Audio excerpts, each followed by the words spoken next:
We're excited as that guy to have you.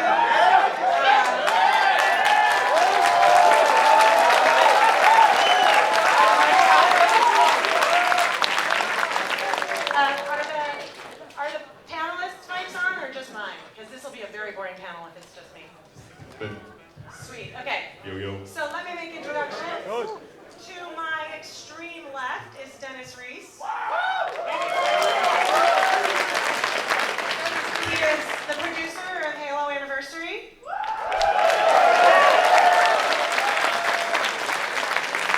To his right is Doug Eventhal, who is a founding member of Xbox. You heard me. Founding member of Xbox and executive producer.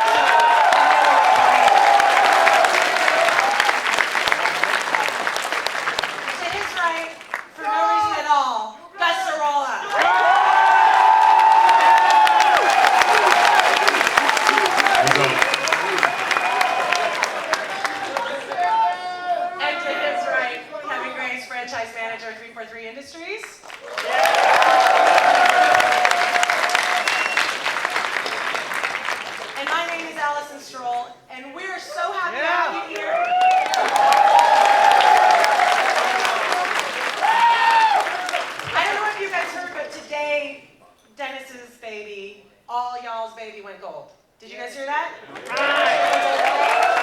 to manufacturing. Not his real baby, although they're very special too. They're also gold. Yeah. His are made of platinum. So we're going to get right into the new stuff because we have, like I said, so much to go through. Dennis and Kevin have something to show you. Yeah. So, if you guys don't mind, we thought we might play some Halo for you.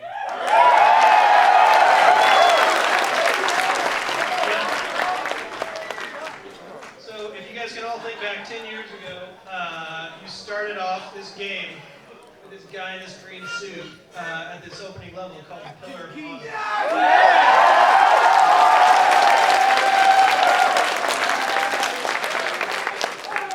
In honor of being 1 month away from the 10-year anniversary of Halo, we're going back to the start there. And Dennis is going to jump us back into the Pillar of Autumn. He's already gone through, for some of you who ninja'd in early, he went through the opening sequence and he took the pistol from Captain Keyes, and he's about to get busy.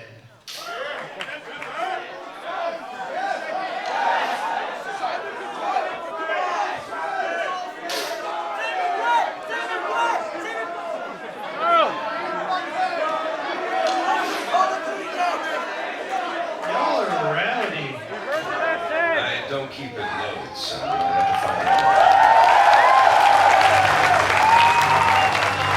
He's actually a great big liar. He does keep that loaded. So Dennis is going to come out here and he's going to show off some of the work that we've done on this opening level.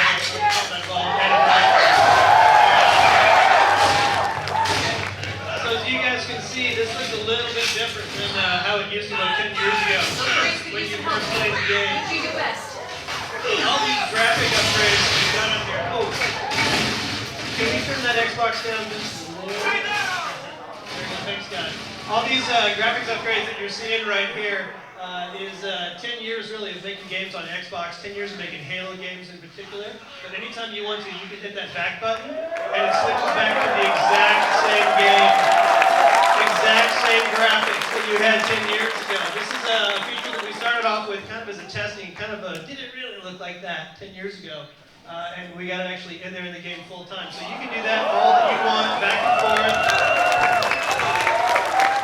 If you want to throw a grenade in 2011, you can hit that button, it'll land in 2001, still blow dudes up this time. So, plasma grenade shelf life actually pretty long. So, Dennis has played this level through building the game like a hojillion times, so he knows all the secret grenade tricks. And if he dies, by the way, he owes me $1. So I want you all to help me keep track of that. Dennis goes through and switches those graphics back and forth, you'll notice though that despite all the improvements that we've got in how it looks, all the objects are the same in the game, the encounters are the same in the game. It's actually running the same game as before because frankly, some things you don't need to mess with. The game was an awesome experience 10 years ago. It's just the same now. So it's the exact same fights, the exact same scenarios that you did 10 years ago. But looking in a way, nice. That probably might have blown up the original Xbox. No disrespect, Doug Hebenthal, founding member of Xbox. So as Dennis is playing through, obviously going back and forth on these graphics, you guys may also be able to hear some of the new sound. We've remastered all the combat audio, so those are sounding like with all the quality coming out with games today. And as you were listening to the music as we were coming in tonight, that is a re-recorded version of the original score. Now obviously Mario Gondo's score is such a big part of Halo that we wanted to go ahead and frankly spend a lot more money re-recording that with Skywalker sound. But if you go into the menus, you also have the option of playing it with the classic score, with the one that came with the game the first time around. So again, it's giving you guys the choice on how you want to play this game, how you want to go back to the beginning after 10 years of Halo.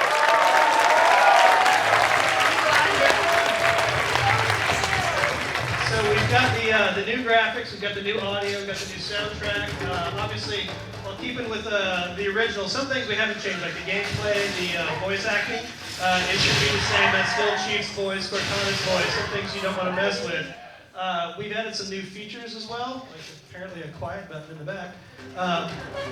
Things like achievements. I don't know if anybody checked out Halo Waypoint recently. The achievements just came out, so you'll finally get your gamer score for taking care of the Covenant on the first Halo. We've got skulls, which we discussed before, which we don't have active tonight, but in case anybody's keeping track of the skulls that we're talking about, 2 more of the brand new ones that we're bringing out.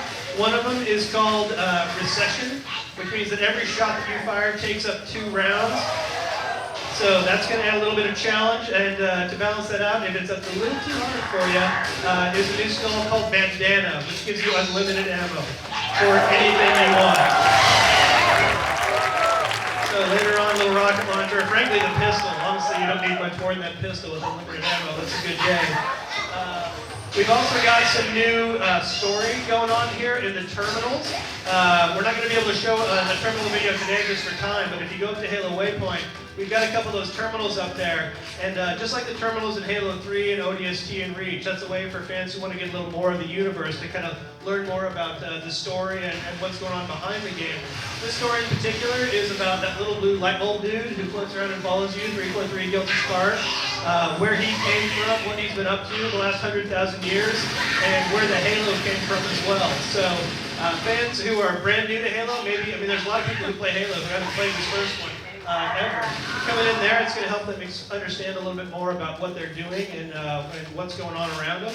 But if you've played the game 100 times, you're going to learn some things in those terminals that might blow your mind. And if you're paying particularly close attention, you'll learn some things about the future of Halo that might be involved in little things called Halo 4. So there's a lot of connection that we're trying to build into this to make sure that we reward both the new fans and the fans who've stuck with Halo for the last 10 years. Because that really is why we did this. It's one of the most popular requests we've had since the 360 came out, is trying to get a remastered version of the first game and do it justice in today's graphics and today's gameplay. So this really is a big thank you. This is here because of all of you, and as kind of a nice 10-year happy birthday present for Master Chief. So be a lot of fun on that, coming out November 15th. It's 10 years to the day. That's most of the campaign stuff. There's also a whole mess of multiplayer in there. We've got co-op over Xbox Live for the first time ever, so you don't have to have your friend come over to your house on the sofa and eat all your chips.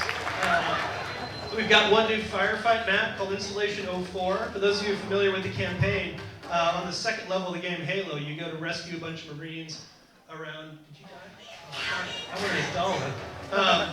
You go to rescue a bunch of Marines around these Forerunner structures, but in this firefight map, you actually go to fight with the Marines, and then they help you out. They actually stick around, and if you jump in the Warthog, they'll get in the turret for you and gun dudes down. So you picked up an overshield, which means you don't get that one achievement, Dennis. Haha.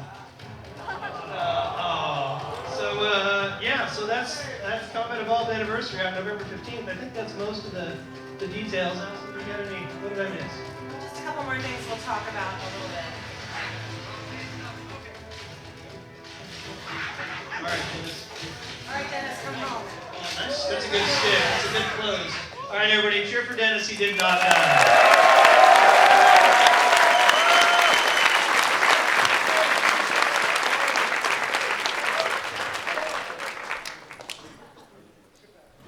Let me bring the lights back up. chose Pillar Bottom because it's easy to get sticks. You got those corridors, that's right. Dennis is famous for self-sticking in public. So, question for you guys. Pillar of Autumn looked awesome 10 years ago, but how do you go from the gray walls of yesteryear to that? Something much more rich and lush and vibrant. I think that in every one of those scenes, every one of those hallways, starting off from the old graphics, which you can take a look at that back button and check it out, is on all the details, every wall, every barrel, every support, just on that level. And then you get into bushes and trees and halos and moons and stuff like that later on. Is we figure that if we do our job right on deciding how those are upgraded to modern graphics, then when you guys hit that button, you're going to say, yeah, that's what that should have looked like 10 years ago if the original Xbox could have pulled it off. So we've got to be faithful to the history of the universe and the history of the game and the franchise. And I mean, obviously, Halo's come a long way graphically, even obviously before this, all the way from 1 through Reach. But in all that time, I mean, we got to give props to Bungie. They did a really good job of making everything in the universe feel very consistent. It always feels like Halo. I mean, the elites look different from game to game to game, but you look at that dude, and he's an elite, and mostly you need to kill him, except for that one nice one. So we did a lot. I mean, a lot of work. It took, I mean, frankly, a lot more work than we kind of expected going into it to make sure that we did it all right. And it's hard because every Halo fan, their very favorite spot is one of those corridors or one of those rooms, and we have to make everybody happy, and that's a tall order. But hopefully, when you guys get it on the 15th, you'll hit that back button and say, yeah, that's what that should have looked like. First public swearing from King Grace, ladies and gentlemen. You heard it. So people really want to know, like, there's a lot different, there's a lot the same. Are the health packs still in the same place? Is my strategy going to change? Am I still going to know where I'm going? Yeah, the beautiful thing about what we've done here is that it was so important for us to keep that original gameplay intact. So that includes everything from health packs to where the ammo was 10 years ago. It's all still in the same place. We knew that classic gameplay, as Kevin was saying, is really what made the Halo game so special. And so trying to change that, even in some cases was somewhat tempting, was something that we just weren't going to do. And so yeah, all that stuff is still intact and it's going to be there. Even tower to tower, Dennis? You can, in fact, do tower to tower.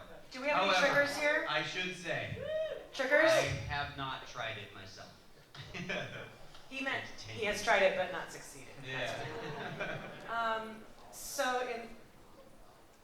We had one more thing we want to talk about in the single player for this. Well, in this part. We just want to roll video on this. It's a big one. We should probably mention that this is the first time ever that we're talking about this, giving any kind of details. You guys get the first look, so I think Mark